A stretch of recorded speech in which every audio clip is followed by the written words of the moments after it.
not you do it. It was the party of no for the last 2.5 years or so. What makes you think that since they now have the majority in the House, they're going to be the party of yes? Well, it's going to be gridlock to the max now. But Joy, you know, some of the things they were saying no to, the American people wanted them to say no to. Taking over health care, ignoring the fact that... That's not necessarily true, Mike. Well, no, a lot of people like the way that Obamacare is working, as they call it. The majority of people didn't, though. The majority of people didn't like the way they were proposing But when they're discussing health care and the Republicans now, they need to really think very hard. Do people want to have pre-existing conditions off the table? Do they really want their kids up to the age of 26 to not be covered when they can't get a job and they can't find housing? I mean, really, you guys are going to have some very hard work to do on that thing.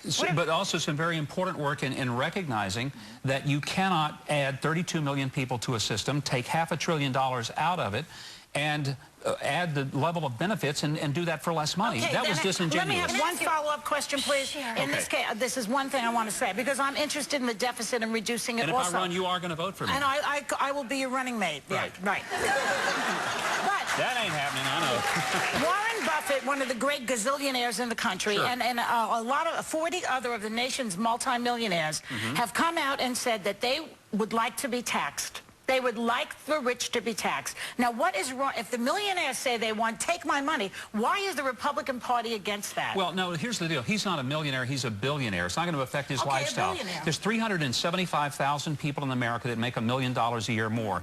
On that website where they've asked all these millionaires to sign up, you know how many have signed up out of 375,000? 40. Here's what I say to them. No, here's what I say to them. If you want to pay more taxes, there's not a law in the United States that keeps you from doing it. Write a check. Write the biggest check that'll make you feel less guilty. But don't impose... It's not about guilt. It's about reducing the deficit. But the point is, if Warren Buffett wants to give his last dime to the federal government and thinks they'll spend it better than he will, let him do it. But most people who work really, really hard for their money believe that they will spend that money better than the federal government will spend it because they watch what the federal government does with it, and they have no confidence in it. I don't know how you guys are going to reduce the deficit.